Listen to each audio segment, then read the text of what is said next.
Bonjour, c'est Ursule encore. On est le 13 juin 2023. Alors, je viens sur la trompette ce matin encore. Et je viens proclamer le retour de notre Seigneur Jésus-Christ. Amen et alléluia. Soyons tous bénis. Soyons remplis de sa joie. Soyons persévérants. Soyons zélés, n'est-ce pas, pour notre Seigneur. Alors, qui peut m'empêcher de rassembler les miens, dit le Seigneur Jésus. Qui peut m'empêcher de rassembler les miens. Nous sommes dans le temps où Jésus-Christ est en train de rassembler ses enfants des quatre coins de la terre.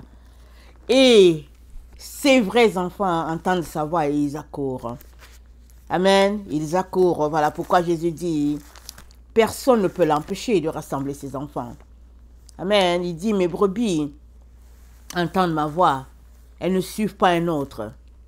Et dans Matthieu 24, le verset 31, voilà ce qui est dit, alors qu'il donnait l'enseignement à la foule et puis à ses disciples. Au verset 31 de Matthieu 24, Jésus-Christ dit, « Il enverra ses anges avec la trompette retentissante, et ils rassembleront ses élus des quatre vents, depuis une extrémité des cieux jusqu'à l'autre. Instruisez-vous par une comparaison tirée du figuier. Dès que ces branches deviennent tendres et que les feuilles poussent, vous connaissez que l'été est proche. De même, quand vous verrez toutes ces choses, sachez que le Fils de l'homme est proche à la porte. Je vous le dis en vérité, cette génération ne passera point que tout cela n'arrive. Le ciel et la terre passeront, mais mes paroles ne passeront point. » Amen. Les paroles de Dieu ne passeront pas. Dès que la parole sort de la bouche de Dieu, elle a le pouvoir d'accomplir ce pourquoi elle est sortie. Peu importe le temps que ça va prendre, parce que le temps appartient à Dieu. Mais une fois que la parole est sortie, elle s'accomplira à coup sûr.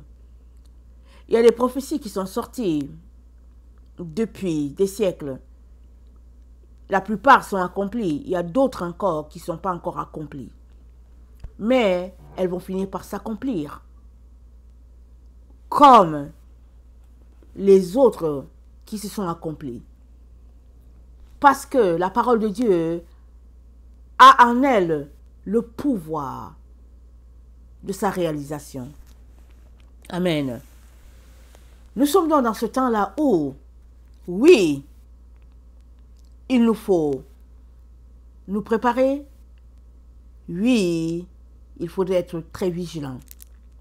Parce que de la même manière que Dieu est en train de rassembler ses enfants, de la même manière, l'ennemi est en train de diviser, de disperser. Et Jésus-Christ l'a déjà dit à tous ceux-là qui se réclament de lui, à tous ceux-là qui se réclament de sa maison. Jésus-Christ a dit qui n'assemble pas avec moi disperse. Matthieu 12, le verset 30. Celui qui n'est pas avec moi est contre moi, et celui qui n'assemble pas avec moi disperse. Matthieu 12, le verset 30. Luc 11, le verset 23. Luc 11, le verset 23, Jésus-Christ dit, « Celui qui n'est pas avec moi est contre moi, et celui qui n'assemble pas avec moi disperse. » Jean 10, le verset 10, Jésus-Christ dit, « Le voleur ne vient que pour dérober, égorger et détruire. Moi, je suis venu afin que mes brebis aient la vie et qu'elles l'aient en abondance. » Amen. Le voleur, il vient pour disperser. Il vient pour diviser. Et qui est celui qui divise? C'est Satan. Satan, il entre dans une famille, il divise. Il divise les frères et les sœurs. Il divise les amis. C'est le travail de Satan. Si tu es dans un groupe et que subitement tu es coupé de tout le monde, c'est parce que Satan est entré dans le groupe. C'est l'œuvre de Satan. Il disperse, il divise. Mais notre Seigneur Jésus-Christ est venu assembler. Il assemble autour de la lumière. Et qui est la lumière? Il est la lumière. Amen. Il assemble autour de la lumière. Et Satan, hein, il envoie dans les ténèbres, il disperse. Excusez. Et nous sommes donc dans ce temps-là où les vrais enfants du Père entendent sa voix et ils accourent en direction de la bergerie. Parce qu'ils savent que c'est la voix de leur Père. Et nous savons qu'un dommage a été fait dans le corps de Christ, n'est-ce pas? L'Église d'origine a été dispersée, mais surtout les chrétiens ont été coupés de l'Église d'origine. Si bien qu'on a grandi, on ne connaît pas les préceptes que l'Église d'antan connaissait. Or, si nous lisons l'épître de Galates, on ne connaît pas les préceptes que l'Église d'antan connaissait. Et puis aussi, en suivant le parcours des différentes églises, on verra que nous avons été dispersés et puis séparés. C'est difficile qu'un baptiste s'asseye avec un pentecôtiste pour parler. Quoi qu'ils disent qu'ils sont à Christ, ils sont des ennemis. Pourquoi? Parce que Satan est venu pour diviser. Satan a mis en place des doctrines, des théories qui sont fausses. Si bien que, au lieu que les enfants de Dieu travaillent à l'unité, ils sont dispersés. Et ils se convainquent quand même qu'ils sont chacun dans la vérité. Et ils se convainquent qu'ils vont se retrouver dans la maison du Père. Parce que c'est l'autre qui est dans l'erreur. Mais eux, ils sont dans la vérité. Chaque fois que tu viens dans une dénomination, la dénomination se réclame d'avoir la vérité et les autres non. Mais si nous lisons l'épître de Pierre, de Paul dans Galates 3, le verset 27, Paul dit, « Vous tous qui avez été baptisés en Christ, vous avez revêtu Christ. Il n'y a plus ni juif ni grec, il n'y a plus ni esclave ni libre, il n'y a plus ni homme ni femme, car tous vous êtes un en Jésus-Christ. Et si vous êtes à Christ, vous êtes dans la postérité d'Abraham, héritier selon la promesse. Amen et alléluia. On est héritier selon la promesse. Ça dit quoi? Ça dit que tu es israélite. Je le suis. On est Israël selon la promesse, parce que notre père Abraham a été justifié à cause de sa foi. Quelle foi avait-il? Il avait le type de foi de Dieu. Le type de foi qui plaisait à Dieu, c'est ça que notre père Abraham avait. Nous sommes donc appelés à avoir le type de foi d'Abraham. Cette foi-là qui confesse quelque chose alors qu'on ne le voit pas. Mais on le confesse parce que la parole de Dieu le confesse. La Bible dit que la foi, c'est une ferme assurance des choses qu'on espère, une démonstration de celles qu'on ne voit pas. Abraham était là. Dieu lui a promis une cité, il regardait la cité. Dieu lui a promis un enfant, il regardait à Dieu. Il n'avait pas d'enfant. Dieu a dit, je vais t'appeler Abraham. Dieu a changé son nom d'Abraham à Abraham, père de plusieurs nations. Abraham a accepté, il a continué d'être là-dedans. Quelqu'un d'autre va dire, mais voilà un fou. Quelqu'un d'autre va se moquer de lui, va dire, mais regardez celui-là, il n'a pas d'enfant, il dit qu'il est père de plusieurs nations. Et puis, etc. Mais Abraham a cru. Et cela lui a été imputé. Et nous sommes dans le temps où la foi d'Abraham devient concrète et évidente parce que c'est le temps où Dieu est en train de rassembler. Nous sommes dans les derniers moments. Et l'ennemi a fait une œuvre grandiose.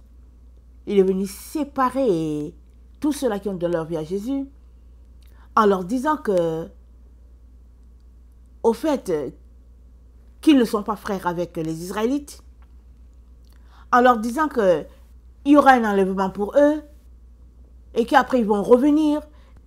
C'est-à-dire, des théologiens ont été loués, si on peut le dire, pour mettre en place des théories et des théories et des théories. Leurs livres pullulent, leurs commentaires bibliques sont partout. Mais ces spécialistes de la théologie qui ne sont plus en vie, qui ont mis en place toutes ces théories-là, quand on va regarder leur nom, on verra que ce sont des membres de grandes sectes, la Rose-Croix, la franc-maçonnerie. Les sectes vraiment lugubres, versés dans l'adoration de Satan. Et nous savons que ces sectes-là ont infiltré l'Église. L'Église de Jésus-Christ, elle est juste tiède. Pourquoi? À cause de ces sectes-là, à cause de ces agents-là qui sont là, c'est eux qui sont les leaders dans les différentes églises. Ceux qui sont les enseignants, ceux qui sont les spécialistes, c'est à eux qu'il faut se référer. Eux qui n'ont pas la lumière. Et dans les ténèbres, ils s'asseyent, ils voient la lumière de tous ceux-là qui sont enfants de Dieu. Ils savent dans leurs églises qui est de Dieu et qui ne l'est pas. Et quand ils voient que tu n'es pas de Dieu, ils te donnent la responsabilité. Tu viens aussi, tu enseignes comme eux, tu as une charge comme eux dans l'église. Mais si tu as la lumière, tu n'as aucune charge, tu es assis sur le banc, tu dois chauffer le banc. Tu es plutôt l'ennemi. Et voilà comment l'église de Jésus-Christ évolue depuis des décennies. Mais le Seigneur te dit qu'il est venu pour rassembler ses enfants. Alors si tu es enfant de Dieu, quand bien même tu t'es engagé dans ces sectes-là, le Seigneur Jésus te dit de te repentir.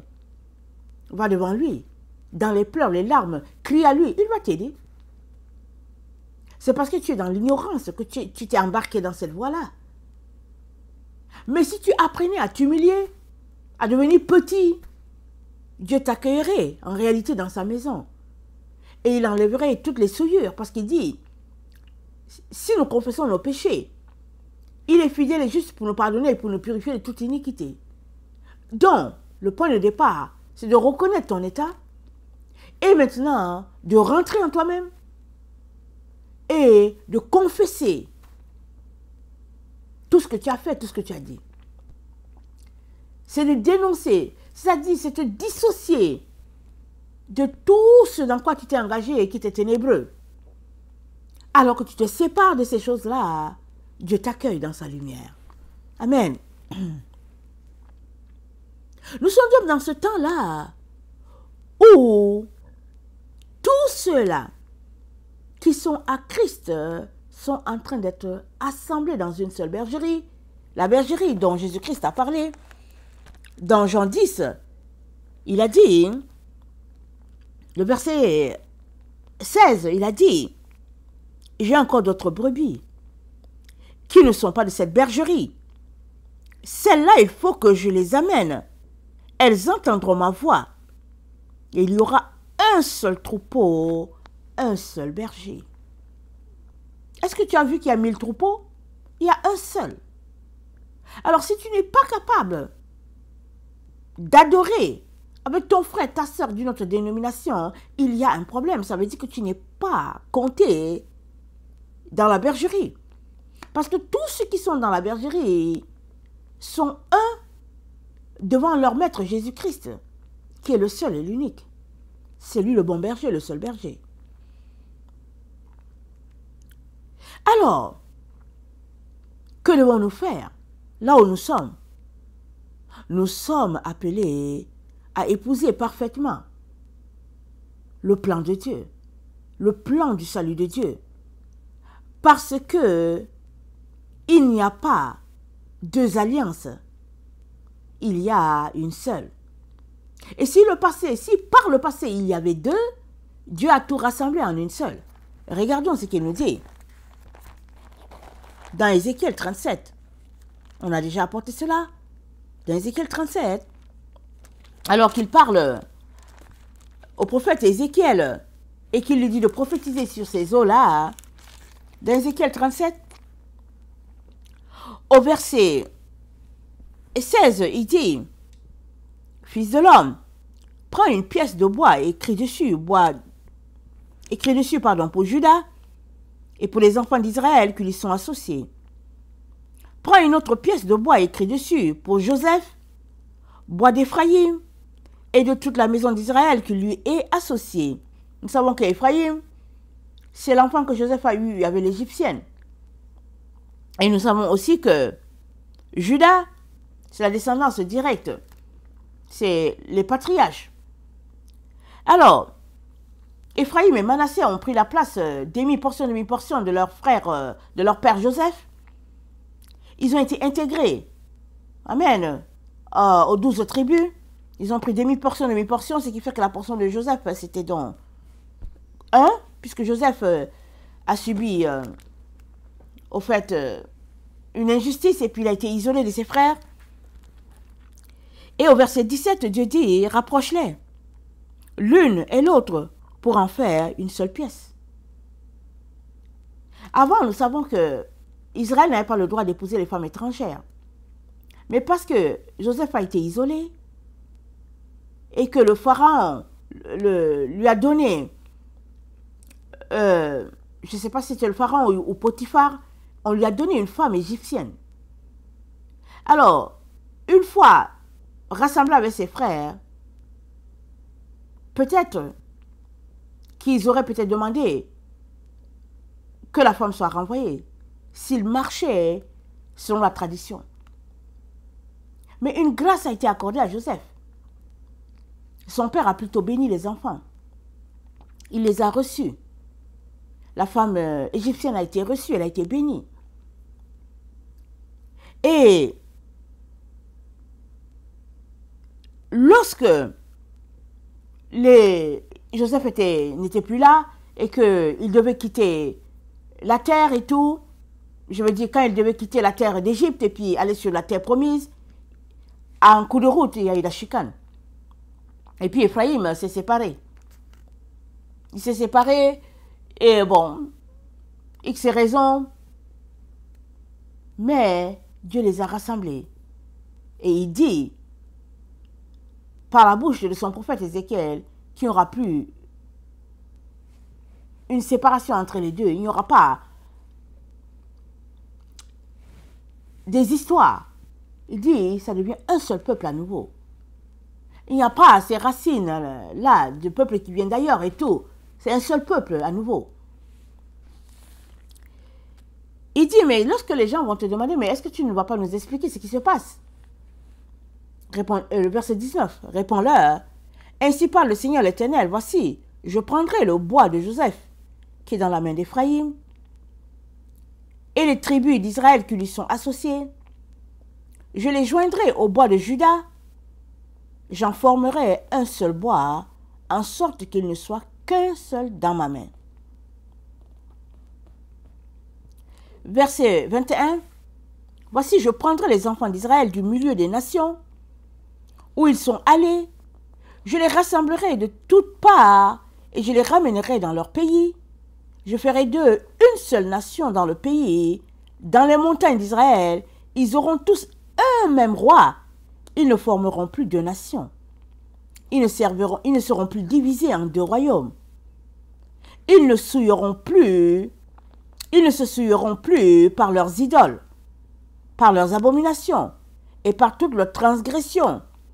Je les retirerai de tous les lieux où ils ont habité, où ils ont péché, et je les purifierai.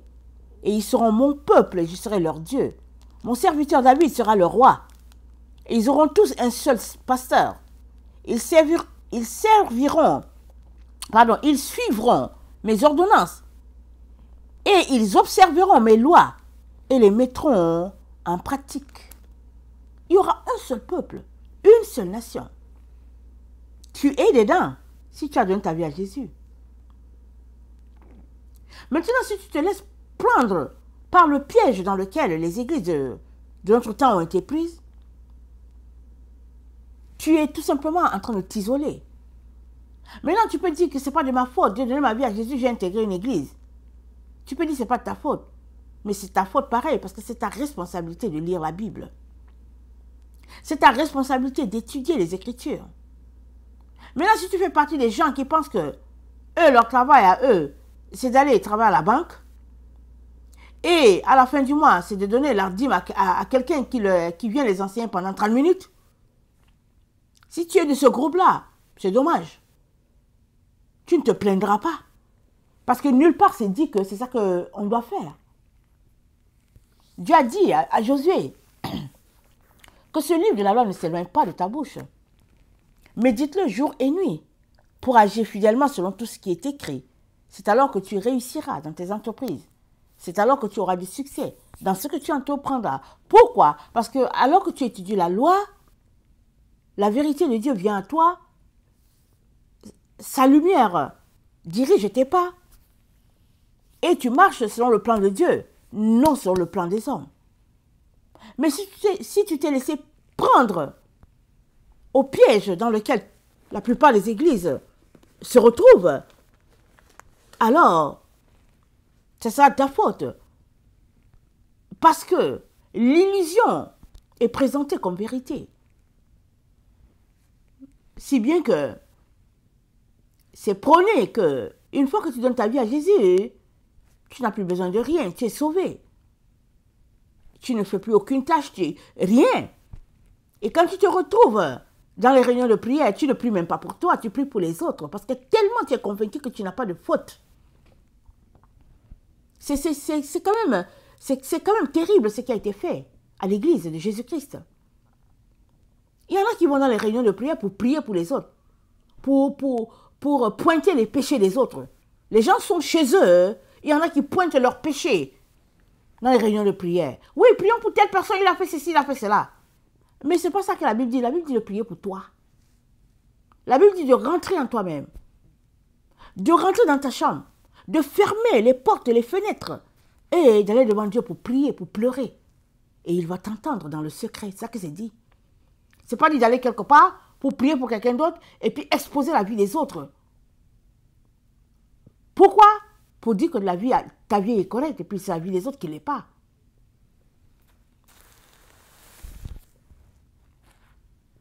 Jésus-Christ nous a donné un enseignement là-dessus. Un publicain, et puis, je ne sais plus si c'était un samaritain, les deux étaient au temple. Le publicain frappait sa poitrine, il racontait comment il donnait et puis tout ça. Et l'autre avait juste la tête penchée vers le bas. Il disait, Seigneur, aie pitié de moi. Aie compassion de moi. Je suis un pécheur. Une fois sorti, le pécheur a été justifié par Dieu, mais l'autre, son péché est demeuré. Dieu n'a pas changé. Il est encore là aujourd'hui en train de nous rassembler. Voulons-nous être rassemblés? Ou bien voulons-nous continuer à suivre les traces que nous a indiquées le système, divisant l'Église de Jésus-Christ, faisant des blocs par-ci par-là, et finalement disant que il y a le salut des chrétiens, il y a le salut des Israélites. Il y en a un groupe qui va partir, un groupe qui va revenir, et les autres, ils vont rester, ils vont regarder, ils seront dans les pleurs, les larmes, et ils vont se donner leur vie. Mais ce n'est pas ça qui est dit. Quand on lit la Bible, quand on vient devant Dieu, Dieu nous donne sa sagesse, sa lumière, et on comprend très bien ce qu'il est en train de dire. Il dit que les tentes de Juda seront sauvées en premier. Zacharie 12. Zacharie, c'est après Ézéchiel. Zacharie 12, le verset 7. L'Éternel sauvera d'abord les tentes de Juda, afin que la gloire de la maison de David, la gloire des habitants de Jérusalem, ne s'élève pas au-dessus de Juda. En ce jour-là, l'Éternel protégera les habitants de Jérusalem, et le faible parmi eux sera dans ce jour comme David. La maison de David sera comme Dieu, comme l'ange de l'Éternel devant eux. L'Éternel sauve d'abord les tentes de Juda, mais qui est Juda? C'est le salut par Jésus. Jésus est venu par Juda. Et tous ceux-là qui donnent leur vie à Jésus sont sauvés. Et ils sont ajoutés à la maison d'Israël. Et ils viennent de par la branche de Juda, parce que Jésus-Christ est mort pour sauver tout le monde, pour réconcilier tout le monde à Dieu. Parce que la Bible dit, Dieu était en Jésus réconciliant le monde avec lui-même.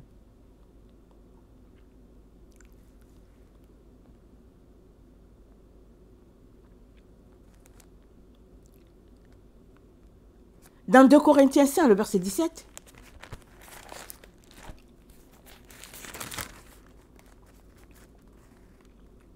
si quelqu'un est en Christ, il est une nouvelle créature. Les choses anciennes sont passées, voici toutes choses sont devenues nouvelles. Et tout cela vient de Dieu qui nous réconcilie avec lui, qui nous a réconciliés avec lui par Christ et qui nous a donné le ministère de la réconciliation.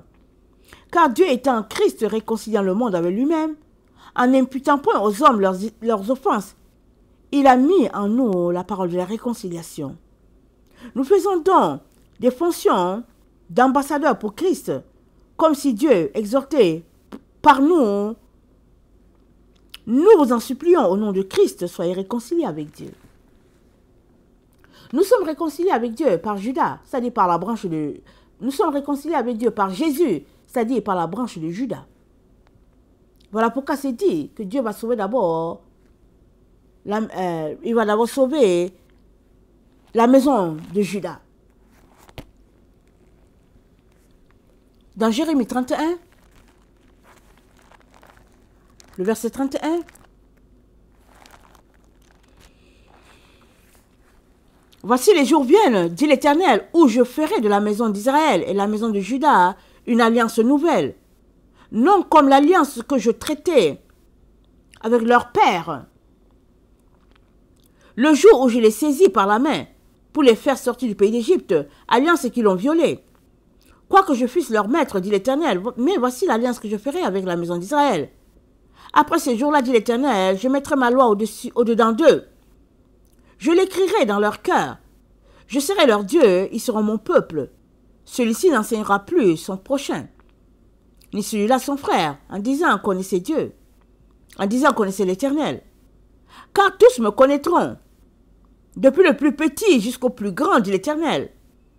Car je pardonnerai leurs iniquités et je ne me souviendrai plus de leurs péchés.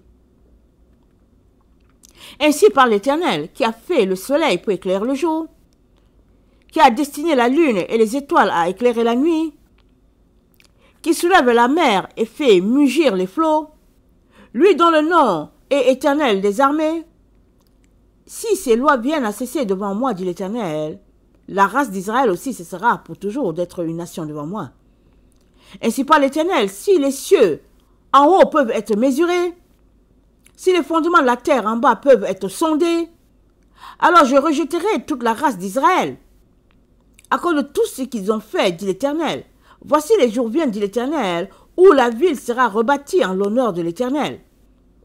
Depuis la tour de Hananil jusqu'à la porte de l'angle, le cordon s'étendra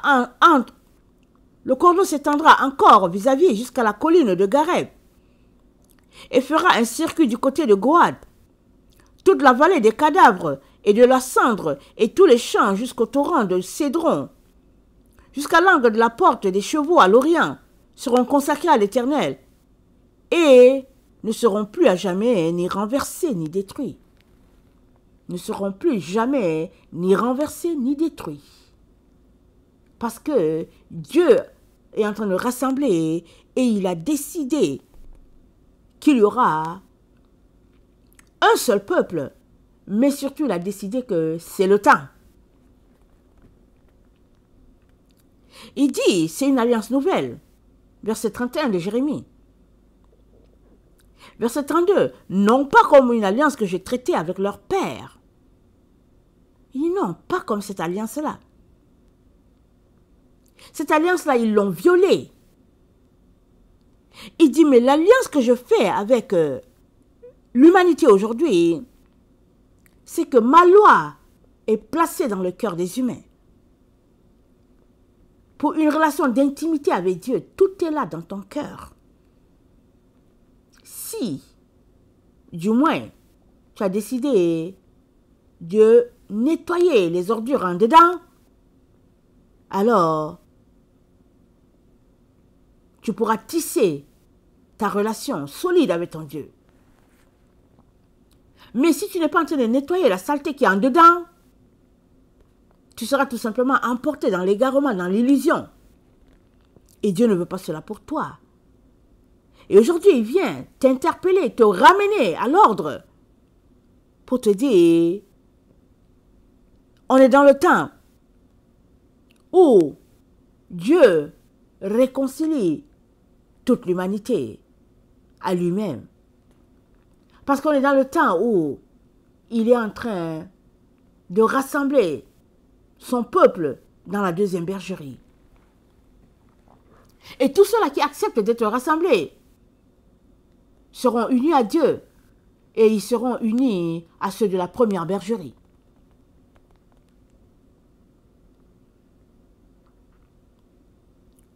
Dans Éphésiens 2, le verset 20, Éphésiens 2, le verset 20, voilà ce qui est dit. Vous avez été édifiés sur le fondement des apôtres et des prophètes, Jésus-Christ lui-même étant la pierre angulaire. En lui, tout l'édifice, bien coordonné, s'élève pour être un temple saint dans le Seigneur. En lui, vous êtes aussi édifiés pour être une habitation de Dieu en l'esprit. On est édifiés. On est un seul temple, une seule maison. Et la maison qui est là, c'est la maison de Judas. Et Judas réfère à Jésus. Et Dieu est passé du côté de la maison de David. Et c'est là qu'il établit un roi au-dessus de tous ceux-là qui auront été rassemblés.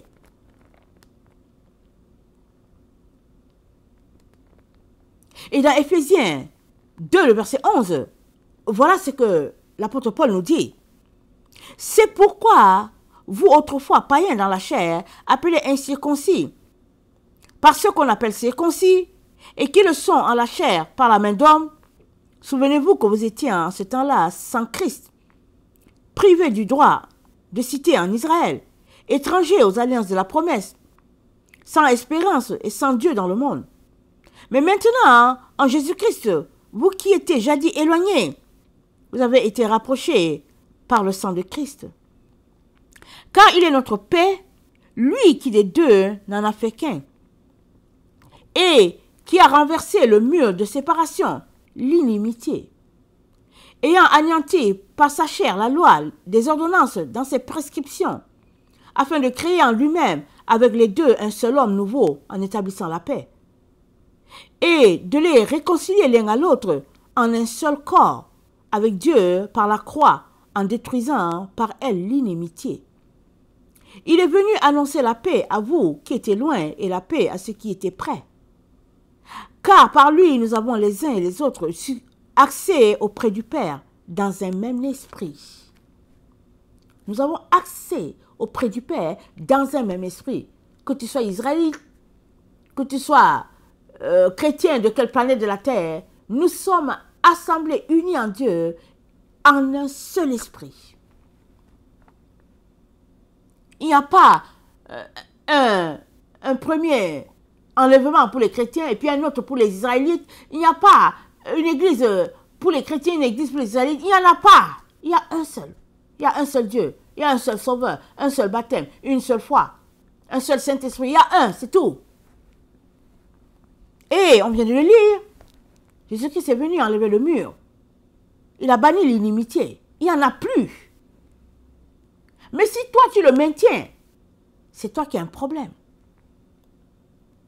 C'est toi qui as un problème. Et tu finiras séparé de Dieu. Parce que Dieu n'est pas là où il y a la division.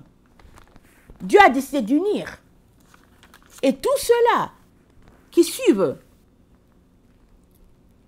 le conseil de leur Père, qui suivent les ordonnances de leur Père, les préceptes, ils acceptent de marcher sur le chemin étroit, sur la route étroite, et ils empruntent le chemin resserré et puis la porte étroite, voilà, la porte étroite et puis le chemin resserré, ils sont là. Et c'est dit, vous n'êtes plus les gens du dehors. Vous n'êtes plus ceux du dehors. Vous avez été assemblés, vous êtes maintenant du dedans, de l'intérieur.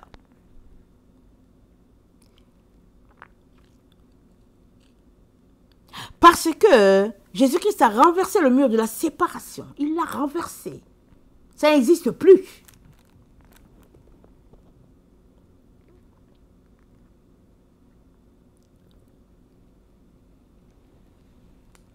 Voilà pourquoi l'apôtre Jean, pendant qu'il est dans sa vision, il peut voir la nouvelle Jérusalem qui descend du ciel. Apocalypse 21.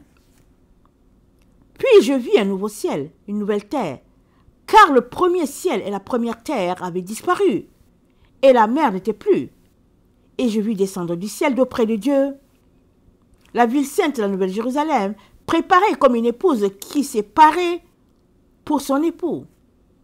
Et j'entendis du trône une voix forte qui disait, « Voici le tabernacle de Dieu avec les hommes. Il habitera avec eux, ils seront son peuple, et Dieu lui-même sera avec eux.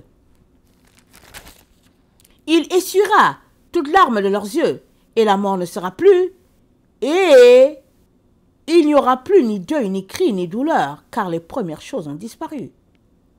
Et celui qui était assis sur le trône dit, « Voici, je fais toutes choses nouvelles. » Et il dit, écrit, car ces paroles sont certaines et véritables.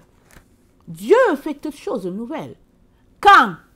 Pas demain, maintenant. Maintenant, on est dans ce temps-là. Tu peux saisir cette vérité et décider de changer ta vie maintenant.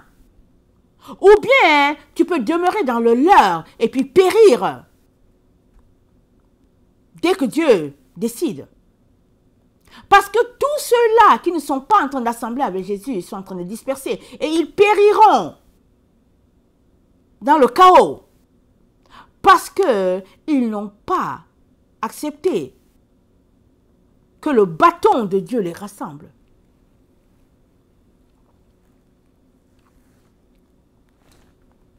La vérité est répandue. Il n'y a pas quelque chose que Dieu nous a caché. Il nous a informé que les ténèbres couvrent la terre, c'est intense. L'obscurité est lourde. Le mensonge d'une épaisseur. La confusion totale. Mais Dieu dit, si tu veux la lumière, il te dit, retourne à la base, va en Israël. Tout est là-bas, il te dit, retourne.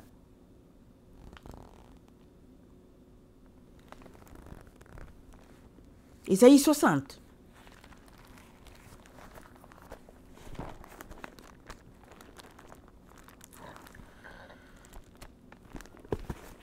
Isaïe 60.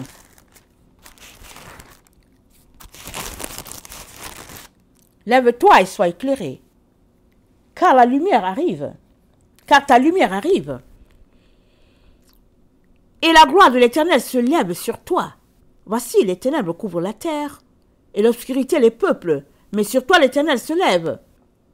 Sur toi sa gloire apparaît, des nations marchent à ta lumière, et des rois à la clarté de tes rayons. Porte tes yeux alentour, regarde, et tous ils s'assemblent et viennent vers toi. Tes fils arrivent de loin, et tes filles sont portées sur les bras. Dieu parle à Israël.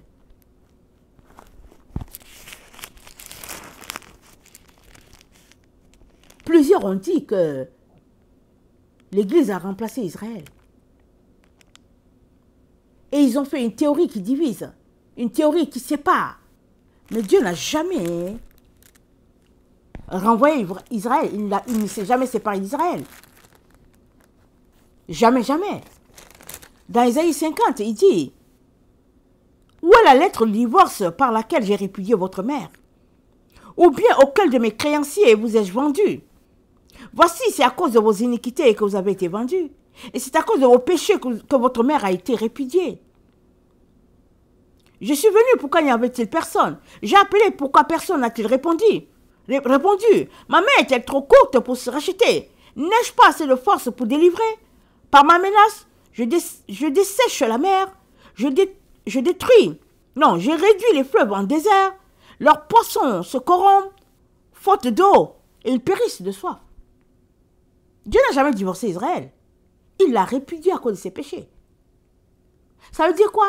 Ça veut dire que si elle se répand, il va la reprendre. Il l'a renvoyée pour aller réfléchir. Parce qu'elle était dans son idolâtrie, dans sa prostitution. Mais il n'a jamais divorcé d'Israël. Il ne faudrait pas maintenir une telle théologie. Mais il y en a qui continuent de maintenir une telle théologie, faisant croire aux gens que Israël n'est plus dans le décor et que c'est l'Église. Non, non, non, non. L'Église n'a jamais remplacé Israël. Et l'Église ne va pas remplacer Israël. Donc, il faut sortir des théories, des théologies mensongères. Il faut sortir de là. Ésaïe 52. Dieu nous demande de nous réveiller. Il nous demande d'être éclairés. Il nous demande d'aller chercher de l'information, de discernement. Il nous demande de sortir de l'ignorance, des ténèbres. Ésaïe 52. Réveille-toi, réveille-toi, revêt ta parure, Sion. Revêt tes habits de fête, Jérusalem, ville sainte. Car il n'entrera plus chez toi ni incirconcis, ni impur. Secoue ta poussière, lève-toi, mets-toi sur ton séant, Jérusalem, détache les liens de ton cou. Captive fille de Sion, car ainsi parle l'Éternel, c'est gratuitement que vous avez été vendus, et ce n'est pas à prix d'argent que vous serez rachetés. Car ainsi parle le Seigneur l'Éternel, jadis mon peuple est descendu en Égypte pour y séjourner, puis l'Assyrien l'opprimant sans cause. Et maintenant, qu'ai-je à faire, dit l'Éternel, quand mon peuple a été gratuitement enlevé? Ces tyrans poussent des cris, dit l'Éternel, et toute la durée de leur jour, du jour de mon nom, est outragée. C'est pourquoi mon peuple connaîtra mon nom, c'est pourquoi il saura en ce jour que c'est moi qui parle, me voici. Dieu nous demande de nous réveiller. Et quand il dit réveil, il nous dit de nous connecter. Te réveiller, c'est te connecter à Israël, à Sion. C'est là qu'il a déposé toute la lumière pour que tu puisses être éclairé et que tu retournes à Dieu. Il a déposé ça en Israël.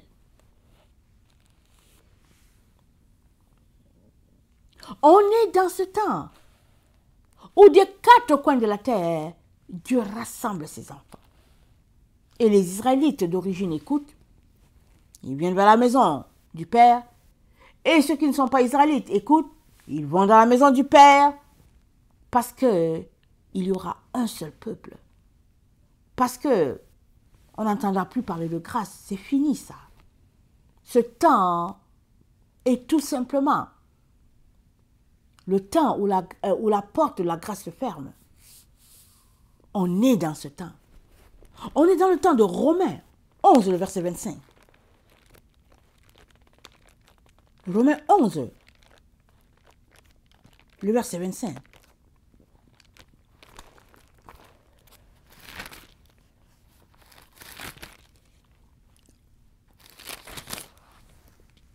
Car je ne veux pas, frères, que vous ignoriez ce mystère, afin que vous ne vous regardiez point comme sages, c'est qu'une partie d'Israël est tombée dans l'endurcissement jusqu'à ce que la totalité des païens soit entrée. Et ainsi tout Israël sera sauvé. Selon qu'il est écrit, le libérateur viendra de Sion, et il détournera de Jacob les impiétés. Et ce sera mon alliance avec eux lorsque j'ôterai leurs péchés. Voilà la nouvelle alliance. La nouvelle alliance, ça regroupe tout le monde. Dieu ôte le péché de tout le monde. Et ceux-là qui étaient connectés à l'olivier sauvage, et ceux-là qui, au fait, sont d'origine, tous ceux-là, ils seront assemblés en un seul nom, le nom de Yahshua, le nom de notre Seigneur Jésus. Dans la nouvelle alliance, cette alliance il n'y a plus de séparation, il n'y a plus de mur. Et ils seront assemblés dans un seul endroit, dans la Nouvelle Jérusalem. Apocalypse 21, on est dans le temps, Mais on a reçu notre théologie, on nous a raconté autre chose. Et si bien que il y en a qui attendent de s'envoler. Mais tu ne peux pas t'envoler. D'abord, tu ne peux pas t'envoler. C'est un mensonge. Et puis de deux, c'est pas à toi de t'en aller de la terre. Si tu marches selon Dieu, la terre est à toi. Parce que Dieu a décidé de venir habiter. On vient de lire Apocalypse 21. Mais Dieu descend et puis toi, tu vas où? Tu vas aller où? Tu t'en vas dans l'avion des aliens, si on le dit comme ça. Il n'y a pas d'enlèvement. C'est une théorie mensongère. C'est fait pour garder tes pensées loin de ta Bible. C'est pourquoi ça a été fait. Vous savez que la meilleure façon de garder quelqu'un endormi, c'est de lui raconter une histoire. De lui raconter une histoire farfelue. En lui disant que l'or est sur l'arbre. Donc il va passer son temps à regarder sur l'arbre pour savoir comment est-ce qu'il va aller chercher l'or qui est sur l'arbre. Alors que tout est à ses pieds. Il lui suffit de creuser. Mais comme on lui dit que c'est sur l'arbre qu'il n'a rien à faire, il regarde sur l'arbre, il passe son temps à regarder sur l'arbre pour voir s'il y a un lingot d'or qui va tomber de l'arbre. Mais Dieu dit non, c'est à tes pieds, tout est à tes pieds. Toute ta gloire, toute ta bénédiction est à tes pieds. Et puis creuse là où tu es. Et puis établis le fondement, creuse. Mais l'ennemi nous a raconté et utilisé les enfants de Dieu eux-mêmes pour perdre leurs frères. Et tout cela est ainsi parce qu'on ne lit pas. Parce que si on se met à lire, il y a toujours de la clarté qui vient. Au début, c'est à compte-gouttes, petit à petit. Mais après, la clarté, elle est évidente. Et on est dans le temps où la lumière de Dieu, elle baigne. Quand bien même les ténèbres sont sur la terre, la lumière de Dieu baigne chez les enfants de Dieu. C'est pourquoi je viens encourager tous ceux-là qui cherchent le Seigneur Jésus à étudier leurs lettres hébraïques. Allez-y, retournez à l'alphabet hébraïque. Il suffit de taper alphabet hébraïque, les lettres de l'alphabet hébraïque sur Internet, les 22 lettres. Allez-y, étudiez chaque lettre. Parce que chaque lettre est une lumière. Et vous serez étonnés de découvrir toutes les révélations. Et vous serez étonnés de comment votre foi va grandir. Et maintenant, ajoutez-y les séphirots, les 10. Le Yod, le Bina, les Chokma, Tiferet. Ajoutez, vous serez étonnés de voir tout ce que Dieu a mis à la disposition de ses enfants pour être éclairés. Mais l'ennemi travaille d'arrache-pied pour nous en dissuader. Mais nous, on doit exercer une pression, on doit aller à contre-courant pour pouvoir posséder notre héritage.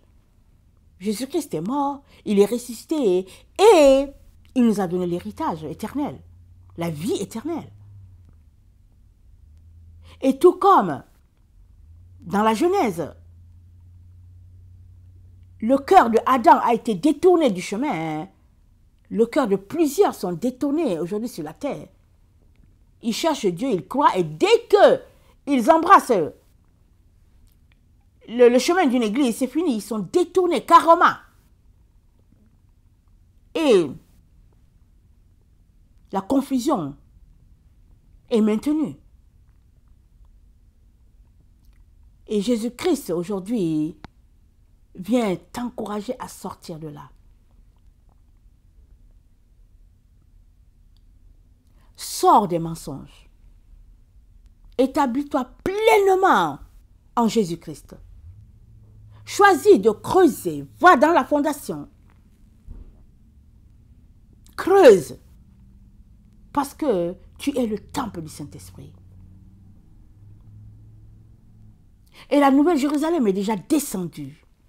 Oh oui, elle est descendue. Ce n'est pas parce que tes yeux ne la voient pas. Elle est descendue. On est déjà en train de bâtir les murs de la Nouvelle Jérusalem. Depuis un certain temps, on est en train de bâtir cela. Il est temps que tu sortes du mensonge, de l'illusion et que tu te repentes, que tu demandes pardon à Dieu afin que tu sois assemblé avec tous les enfants de Dieu. Parce que si tu ne le fais pas et que tu continues de traîner les pas dans les mensonges, tu seras emporté avec tous ceux-là qui vont quitter la terre. Oui, oui, oui. Il y en a un bon groupe qui va quitter la terre. Ça va se passer comme Noé, le temps de Noé. Les gens étaient emportés. Noé est resté. Et On est issu de Noé. Ça va se passer encore comme ça. Ça n'a pas changé. Dieu ne change pas. Que le Seigneur bénisse sa parole. Maranatha, Jésus revient. Amen et alléluia. Soyons bénis. Je vous reprends à l'autre vidéo. Amen. Merci.